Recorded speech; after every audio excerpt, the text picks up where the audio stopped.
안녕하세요. 사세기 정원입니다. 우리는 어려서부터 돈에 대한 많은 부정적인 가치를 나도 모르는 사이에 주입을 받고 살아왔습니다. 그래서 내가 원하는 부에 대해 상상을 하고 부자의 소프트웨어로 갈아 끼우기 위해 여러 가지 많은 노력들을 하는데요. 그 중에서 원하는 미래의 모습을 이미 된 것처럼 상상하는 것이 어렵다고 많이 말씀하십니다. 미래의 모습, 즉 내가 원하는 것들을 고민 없이 살 만큼의 경제적인 풍요, 가족들과 원하는 멋진 집에서 만족스럽게 사는 모습들을 그려보라고 한다면 심리적으로 마음에서 이미 그것은 어렵다, 잘 되지 않을 것 같다라는 브레이크를 걸어 잘 그려지지 않는 경우가 많습니다. 이미 된 것처럼 상상하는 이 과정은 미래의 풍요가 아니라 바로 지금 그런 감정을 느끼게 하면서 현실에서도 내가 원하는 것들과 동일한 주파수가 세팅되게 되어 점차 내가 갖고 싶은 것들이 현실에서 하나씩 자연스럽게 물질화되기 때문에 그런 상상을 하라고 말하는 것인데요. 이 과정은 아까 말씀드린 현재 이미 내가 가지고 있다는 풍요를 느끼게 하기 위한 작업입니다.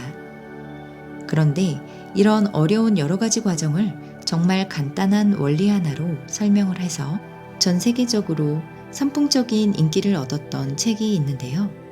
바로 더 해빙입니다.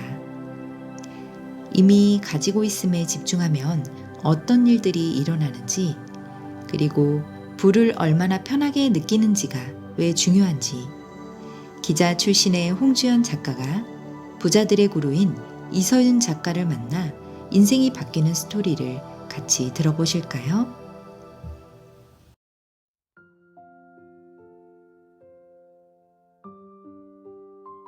부와 행운을 가져다주는 운명.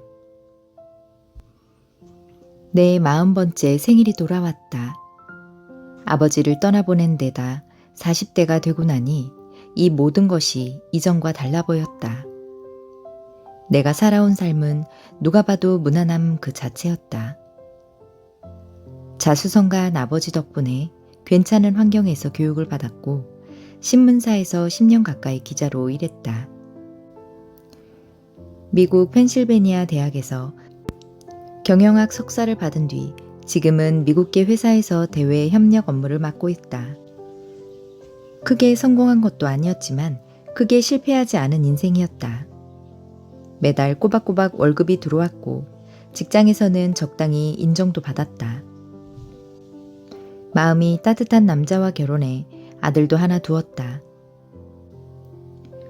솔직히 말해 먹고 사는 문제로 걱정해 본 적은 없었지만 그렇다고 돈 걱정 없이 살아본 적도 없다.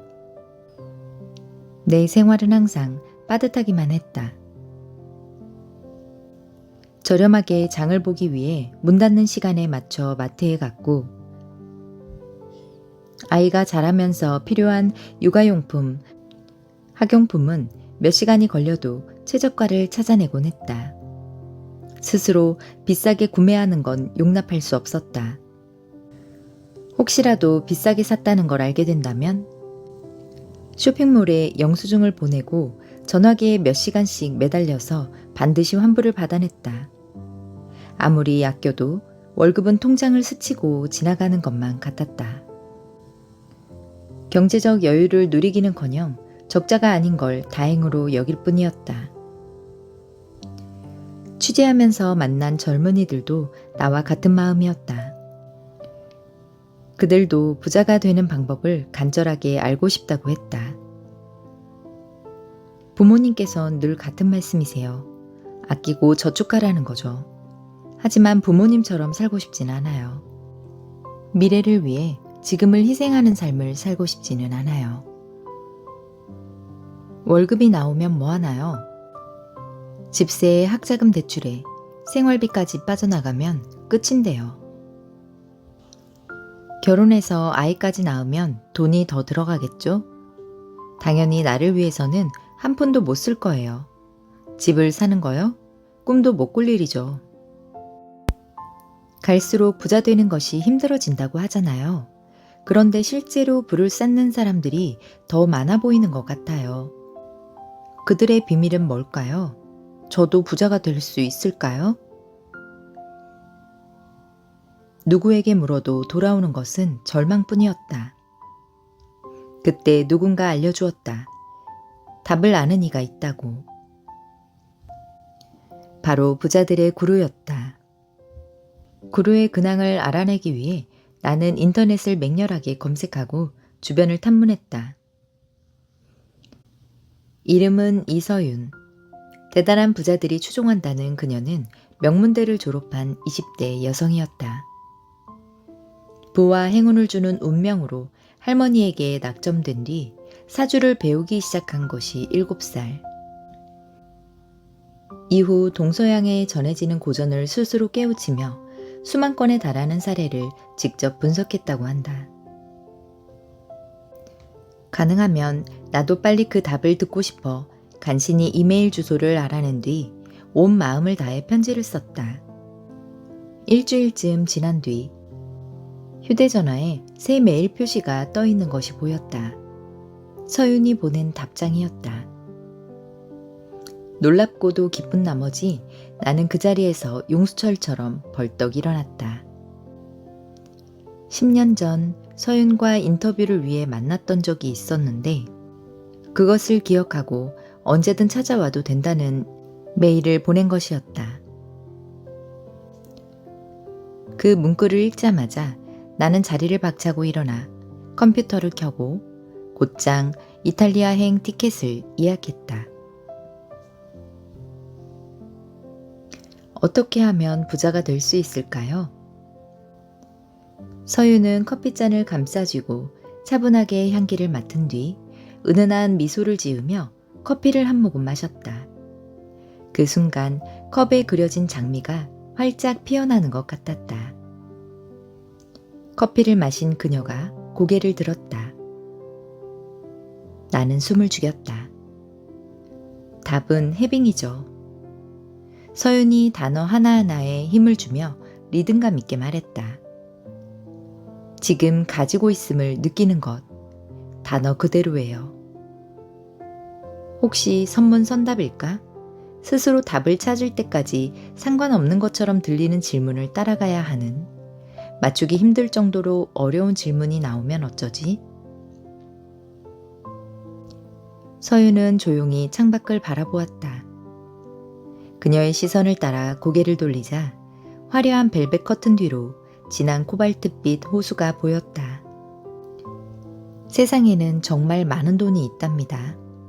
물에 손을 담그면 시원한 감촉을 느낄 수 있듯 우리도 얼마든지 돈을 누리고 풍요를 느낄 수 있어요. 그것이 해빙, 우리 안의 힘이죠. 그리고 해빙은 우리가 자연스럽게 더 많은 부를 향해 흘러갈 수 있도록 해주죠. 그럼 해빙이란 무엇인지요? 서윤은 다시 조용히 커피를 마셨다.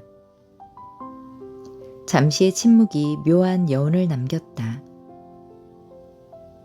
잔을 내려놓은 그녀가 이번에는 손을 들어 무언가를 가리켰다. 탁자에 놓여있는 내 휴대전화였다. 이 휴대전화 언제 사셨나요? 1년쯤 된 것 같아요. 신상이라고 해서 산 걸로 기억해요. 그럼 1년 전으로 돌아가 보죠. 이것을 살 때 어떤 느낌이셨어요? 이렇게 비싼 물건을 사도 될까? 더 싼 걸 사도 별 문제가 없을 텐데. 한참을 고민한 끝에 카드를 긁었다. 그것도 6개월 할부로. 영수증이 출력되는 소리가 들리자 마음이 또다시 심란해졌다. 돈을 너무 많이 쓴 걸까? 지금 실수하고 있는 건 아니겠지? 이후 카드 고지서가 날아올 때마다 나는 자책하곤 했다. 쓸데없이 낭비한 것 같았기 때문이다. 얼마일까 생각하고 너무 비싼 건 아닐까 고민하고 이걸 사도 될지 망설였죠. 막상 사고 나서는 죄책감과 후회로 괴로웠어요. 그렇게 긍정적인 감정들을 느끼지는 못하셨군요. 맞아요. 유쾌한 기분이 아니었어요. 합리화하려고 노력했지만 마음이 계속 불편했어요. 서윤이 맑은 목소리로 말했다. 해빙은 돈을 쓰는 이 순간 가지고 있음을 충만하게 느끼는 거예요. 어떻게 부자가 될 수 있는지 물어보셨죠? 여러 답이 있겠지만 부자가 되는 가장 간단하고 효율적인 방법은 이거예요. 해빙을 실천하는 방법에 대해 구체적으로 여쭤보고 싶어요. 돈이 있다고 상상하면서 그 기분을 느끼는 건가요? 아니면 내 지갑에 있는 돈을 기쁘게 느끼는 건가요? 서윤이 양 팔꿈치를 감싸 안은 채 몸을 앞으로 기울였다. 홍 기자님, 우리가 느끼고 집중해야 할 것은 바로 이 순간이에요. 해빙은 지금 여기에서 출발해야 해요. 현재 자신에게 있는 돈을 대상으로 삼는 것이 옳아요. 미래형이 아닌 현재의 진행형인 셈이죠. 지금 갖고 있는 것들을 잠시 둘러보세요. 커피, 휴대전화, 가방, 노트북. 그런 것들을 어떻게 자기 것으로 만드셨죠? 돈을 내고, 잠시 생각해 볼게요. 돈이 있어서 샀네요. 이 물건을 살 돈이 있었어요. 맞아요. 지금 마시는 커피를 살 만큼 충분한 돈을 가지고 계시죠. 지금 이 순간. 나는 내 손에 들린 컵을 물끄러미 바라보았다. 고급스러운 잔에 담긴 커피 한 잔. 호텔에서 파는 것이니까 꽤 비싸겠지. 한 잔에 $10 정도 할까? 그래도 지금 나는 이걸 살 수 있다. 그것도 내가 번 돈으로. 생각만으로도 기분이 좋아졌다. 비싼 커피가 있음을 상징하는 증표처럼 보이기 시작한 것이다. 그 순간 찜찜했던 불안은 상쾌한 기쁨으로 전환되었다. 말씀만 들어도 기분이 좋아지는데요. 갑자기 부유해진 것 같아요. 스스로가 자랑스럽게 느껴지고요. 서윤이 미소를 지었다. 네, 지금 막 해빙하신 거예요. 놀랄 수밖에 없었다. 왜 지금까지는 이런 감정을 느끼지 못한 걸까? 돌이켜보면 돈을 쓸 때 늘 비슷한 기분에 사로잡히곤 했다. 비싸다, 돈이 아깝다, 이걸 사는 게 맞는지 잘 모르겠다. 과연 사도 될까? 살만한 돈이 없다. 돈에 대해 부정적으로 느꼈던 나 자신을 돌아보는 동안 서윤이 따뜻한 눈빛으로 나를 지켜보고 있었다. 그럼 있음에 초점을 맞추고 홍 기자님이 가진 물건들을 다시 한번 둘러보세요. 내가 가진 가방, 옷, 노트북, 화장품 등을 살펴보았다. 서윤과 잠시 대화를 나누었을 뿐 이전과 달라진 것이 없는데 신기하리만치 느낌이 달랐다. 똑같은 물건들이 이제 풍요를 상징하는 것으로 보이기 시작했다. 기쁨과 감사가 온몸에서 느껴지네. 이것이 바로 해빙의 느낌이구나. 없음에서 있음으로 초점을 옮기자 내 앞에는 전혀 다른 세상이 펼쳐졌다. 같은 물건이 완전히 다르게 보이네요. 전등 스위치를 켠다고 생각해 보세요. 그동안 소비할 때마다 없음의 스위치를 켠 셈이에요. 그 결과 부정적 감정에 빠져들 수밖에 없었던 거죠. 있음의 감정이 들어설 공간은 없었고요. 반면 해빙의 스위치를 켜자 그에 맞는 긍정적인 감정이 자연스럽게 나타난 거랍니다. 이 차이가 만드는 변화를 안다면 놀랄 수밖에 없을 거예요. 우리는 세상의 어떤 것도 있는 그대로 인식할 수 없어요. 그저 주의를 기울이는 것에 따라 세상을 인식하죠. 무언가를 원해본 적 있으세요? 하얀색 운동화를 예로 들어보죠. 갑자기 온 세상에 하얀 운동화만 보일 거예요. 마찬가지로 있음의 주의를 기울인다면 홍 기자님을 둘러싼 세계는 다르게 인식될 거예요. 없음의 세상에서 있음의 세상으로요. 그 감정의 파장이 홍 기자님의 세상을 바꿔가죠. 예리한 분석이었다.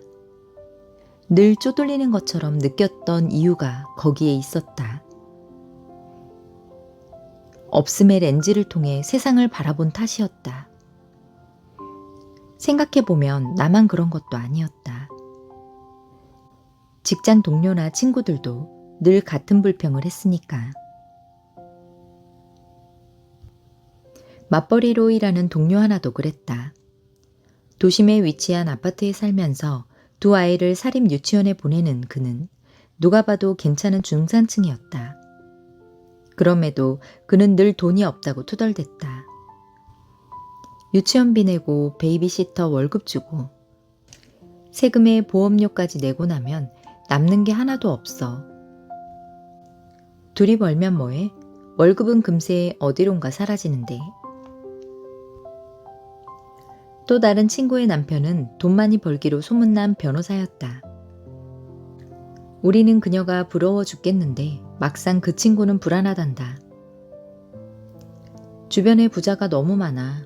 누구는 호화로운 별장을 샀다고 하고 누구는 수억 원짜리 차를 뽑았다고 해. 그 사람들을 보면 나만 돈이 없는 기분이야. 어쩌면 이 세상이 우리에게 결핍을 입력하고 있는 것은 아닐까? 신문을 읽다 보면 경제 위기는 코앞에 닥친 일이다. SNS에는 온통 명품백이나 좋은 집, 비싼 스포츠카를 찍어놓은 사진들 뿐이다. 어디를 둘러봐도 모두들 이렇게만 외치는 듯하다. 넌 돈이 없어. 서윤이 말했다. 사실 렌즈를 바꾼다는 게 그렇게 만만치 않아요. 지금까지 살면서 단단하게 굳어진 고정관념과 인식을 바꾸는 작업이 그리 쉬울 리 없죠. 그런데 해빙은 지금부터 바로 시작할 수 있는 방법이에요. 작은 것에서 시작할 수 있으며 가장 빠르고 효율적으로 그 렌즈를 바꿀 수 있죠. 매일 돈을 쓸 때마다 해빙을 하고 그 느낌을 바라보고 그 감정을 조금씩 키워나가기만 하면 돼요. 들으면 들을수록 빨리 해빙을 해보고 싶었다. 엉덩이가 들썩이고 온몸이 근질거릴 정도였다. 그런데 궁금한 것이 하나 남아있었다. 해빙의 효과를 볼 때까지 얼마만큼 기다려야 할까? 만약 몇 년씩 걸리면 어쩌지? 빠른 변화가 찾아오지 않아도 내가 꾸준히 실천할 수 있을까? 자신이 없었다. 서윤은 자상하게 설명해 주었다. 몇 년씩 기다릴 필요 없어요. 많은 사람들을 부의 길로 이끌어준 경험치를 봤을 때 그건 그렇게 오래 걸리지 않았어요. 빠르면 2주, 늦어도 3개월이면 해빙의 효과는 나타나기 시작하죠. 그렇게나 빨리요? 좋기도 하고 놀랍기도 해서 목소리가 높아졌다. 그렇게 빨리 효과를 볼 수 있다니. 생물학적으로 봤을 때 성인의 뇌가 기존의 시냅스 연결을 끊고 새로운 패턴을 만드는데 14일에서 21일이 필요하다고 해요. 이 기간 동안 해빙은 기존 감정과의 연결고리를 끊고 새로운 감정의 신경망을 형성해 주죠. 그 작업이 마무리되면 우리 주위로 즐거운 변화들이 찾아오기 시작할 거예요. 오늘의 낭독은 여기까지입니다. 이미 있음에 집중하려면 일단 기본적으로 버려야 하는 감정들이 있는 것 같아요. 제가 예전에 있음에 집중을 못했을 때는 가지지 못한 것, 과거의 잘못된 선택을 계속 되새기며 이랬으면 좋았을 걸 하는 후회와 다른 사람을 원망하는 이 두 가지를 가지고 있었어요.